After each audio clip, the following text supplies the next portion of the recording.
안녕하세요. 미국 주식하는 인간입니다. 오늘 미국 장 한번 보겠습니다. 구독과 좋아요 부탁해요.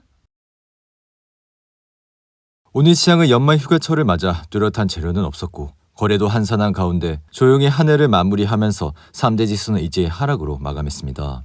이로 인해 나스닥은 장중 내내 하락을 하면서 21과 52 이동평균선 사이에서 머물고 있고 지금은 시장의 움직임하나 뚜렷한 동력은 없기에 이에 따라 나스닥은 12월에 마이너스 3%를 기록한 이후 흔들리는 모습을 나타내고 있고 통상 이렇게 증시에 마이너스 3%가 한 번씩 뜨게 되면 증시는 당분간 흔들리는 경향이 있습니다. 여기에 생각해보면 이러한 상황이 지금은 어느 정도 말이 되는데요. 그러한 이유는 연말에 시장이 많이 상승하고 연초 새로운 행정부가 들어오면 불확실성이 확실히 존재하고 있기 때문입니다. 다만 올해 증시는 전체적으로 여전히 과실이 달콤했고 이로 인해 나스닥은 29%, S&P 500은 24%, 그리고 다우지수는 13%의 연간 수익률을 기록했는데요.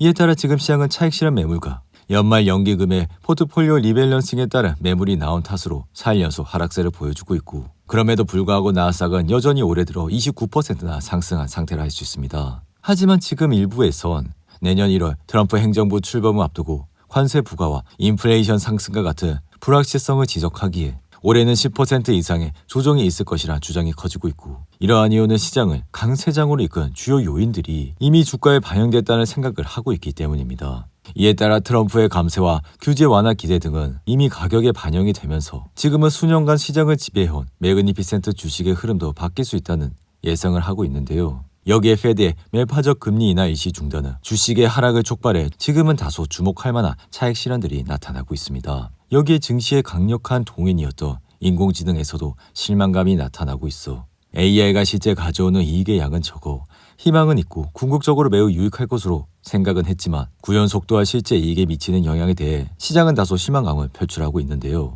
그럼에도 불구하고 지난 2년간 나스닥은 엄청난 상승세를 경험해왔고 여기에 시장 리더십이 매그니피 세븐으로 제한되고 다른 주식들로 광범위하게 순환매가 퍼지지 않고 있는 만큼 이러한 상황에 매그니피센트가 조정을 받는다면 시장의 조정 역시 불가피하다 할 수 있습니다. 이로 인해 나스닥 10% 이상 조정은 평균 18개월에 한 번씩 발생해왔고 새 정부와 관세 부과 등을 고려한다면 이는 매우 자연스러운 현상일 수도 있다 생각이 듭니다. 그럼에도 불구하고 개인적인 생각은 올해에도 미국 증시는 강세를 보일 것이라 생각이 들며 이러한 이유는 기본적으로 미국 경제의 강세가 지속할 것으로 보기 때문입니다. 이에 오랜 시간 동안 글로벌 증시의 패턴을 보면 미국이 절대적으로 더 우수한 성과를 보여왔고 올해 역시 이러한 흐름이 멈출 이유가 없어 우리는 올해에도 큰 돈을 벌 수 있을 것이라 생각이 드는데요. 여기에 미국 내년 경제 성장률은 2.5% 이상으로 예상돼 여전히 강력한 경제를 바탕으로 미국에서 기업을 유지하는 게 다른 것보다 유리한 상황이 굉장히 많다고 할 수 있습니다. 하지만 최근 증시가 흔들리고 있어 많으신 분들이 의아해하곤 있는데 이러한 이유는 미국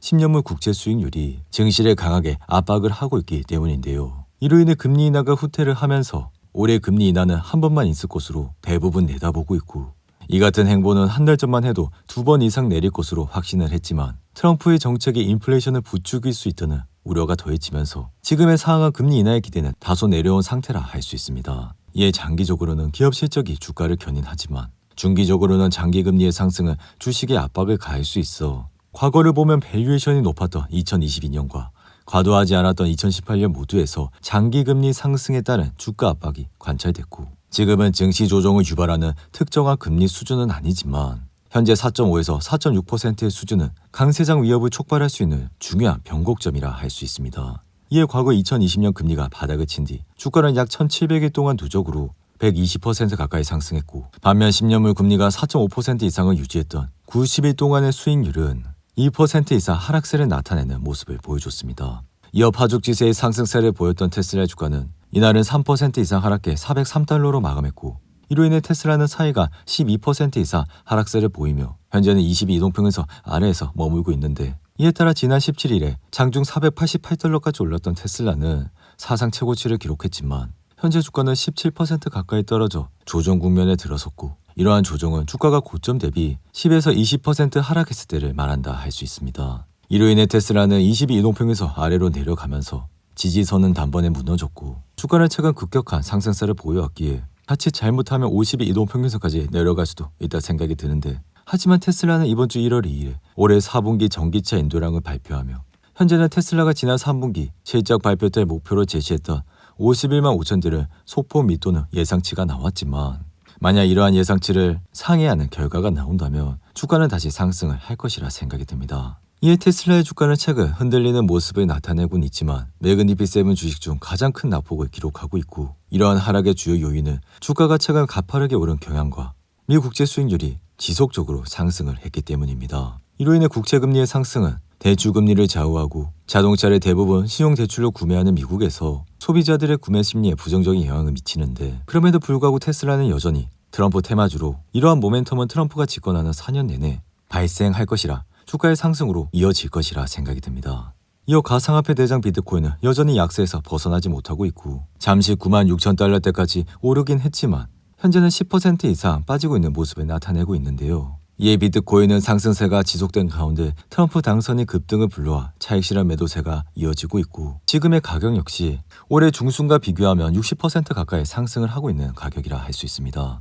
이에 올해 1월 20일 트럼프 정부가 비트코인 가격을 끌어올릴 것이라 긍정적인 전망을 여전히 스탠다드 차타드 역시 올해 말 20만 달러 도달 예측을 유지하는 모습을 나타내고 있습니다. 이에 개인적인 생각으로 비트코인의 상승의 최대 관건은 전략자산 비축을 위한 입법 절차가 진행되느냐인데 이에 이러한 법안이 통과돼 비트코인이 전략자산으로 되게 된다면 당연히 비트코인에 대한 수요는 증가하게 되고 인플레이션과 지정학적 리스크 등이 초래하는 장기 투자 위험을 해치하기 위해 기관들도 비트코인에 간접적으로 장기 투자를 할 것이라 생각이 듭니다. 한편 지금 시장은 흔들리고는 있지만 여전히 증시를 좋게 보고 있는 이유는 향후 12개월 동안 경기 침체가 없을 것으로 보기 때문인데 현재 시장에서 보고 있는 미국 경기의 침체 확률은 15%에 불과하며 미국의 4분기 GDP 증가율은 연율 3.1% 수준으로 추정을 하고 있습니다. 여기에 다가오는 4분기 어닝 시즌은 S&P 500 기업의 이익이 작년 동기보다 8.5% 증가할 것으로 예상돼 과거 이렇게 침체가 없고 그래서 기업 이익이 증가하면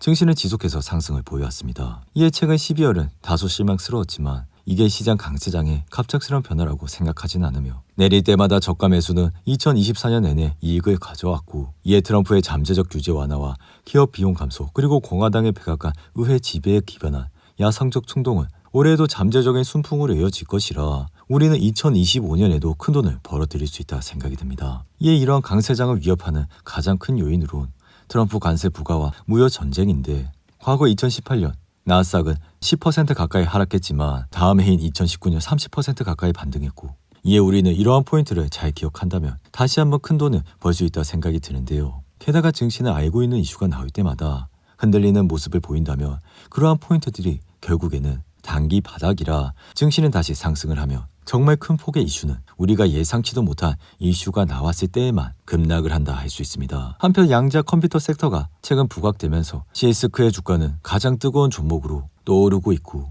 불과 한 달 전 동전주였던 시스크는 무려 한 달간 2000% 가까이 상승을 하면서 이 같은 말은 한 달 전에 100만 원을 투자한 종목이 2천만 원이 넘는 돈으로 돌아온 셈이라 할 수 있습니다. 이에 시스크는 최근 최소 주가 요건을 회복했다는 나스닥의 공식 서한을 받아 주가는 단 하루 만에 60% 이상 뛰어올랐고 2023년 5월 나스닥에 상장된 이 회사는 최근 구글과 양자 컴퓨터 섹터가 조명을 받으면서 주가 상승폭을 키우는 모습을 나타내고 있는데 이에 아이온큐 역시 이날은 소폭 하락은 했지만 최근 큰 상승폭을 보여왔고 리게티 컴퓨팅 역시 이날은 10% 이상 하락하면서 고점인 17달러대 대비 크게 내려오는 모습을 나타냈습니다. 이에 리게티 역시 시스코와 마찬가지로 지난 한 달간 주가는 급격하게 상승했고 최근에는 장중 한때 19달러까지 치솟으며 RSI는 당연히 80까지 올라가는 모습을 나타냈는데요. 이에 리게티의 펀더멘탈 중 주당 순이익은 돈을 벌고 있진 않고 매출 역시 성장을 하기보다는 지금은 테마에 의한 상승을 보여주고 있기에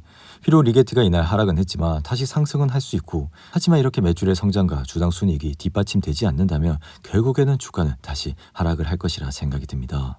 이에 팔란티 역시 급격한 상승세를 보였다가 2022년 큰 조정이 왔을 때 주가는 급락했고 그럼에도 불구하고 다시 펀더멘탈이 충족이 되니 지금은 75달러 수준에서 머물고 있는데 이에 팔란티의 주당 순이익은 시장의 예상치로 돌아 돈을 잘 벌고 있고 매출 역시 지속적인 성장세를 보여 현재는 30% 가까운 성장을 보여주고 있기에 주가는 당연히 오를 수밖에 없다 할 수 있습니다. 이어 인공지능 대장 엔비디아는 2% 하락해 134달러로 마감했고 엔비디아는 지난 11월 152달러를 찍은 이후 흔들리는 모습을 보여 지금은 20일간 52노평균선 사이에서 머물고 있죠. 이 엔비디아는 지금 135달러라는 지지선이 무너졌기 때문에 150의 이동평균선까지 내려오시다 생각을 하시고 투자를 하시는 게 맞고, 만약 다시 엔비디아가 이렇게 주가가 내려오게 된다면 우리는 엔비디아를 다시 한번 저가에 매수할 수 있는 좋은 기회가 될 것이라 생각이 듭니다. 이어 시가총액 1위 애플은 이날 소폭 하락해 $250로 마감은 했지만 여전히 시장은 AI가 강화된 아이폰의 성장 잠재력을 충분히 인식 못하고 있다 생각이 들며,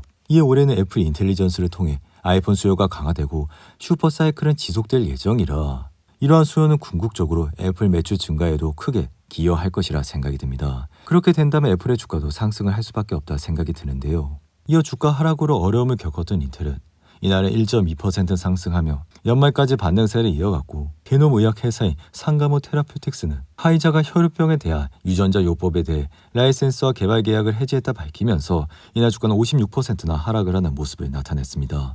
반면 바이오 헤븐은 내부자가 29,000주를 매수했다 밝히며 주가는 4% 이상 급등했고, 지보 바이오 사이언스는 회사의 10%를 소유한 마크 스트롬 투자자가 75,000주를 매수했다 밝히며 주가는 약 3% 가까이 상승을 하는 모습을 나타냈습니다. 올해도 8분이 넘는 긴 영상 끝까지 시청해 주셔서 감사하고요. 가시기 전에 구독과 좋아요 잊지 마시고, 그럼 저는 다음 영상에서 찾아뵙겠습니다. 감사합니다.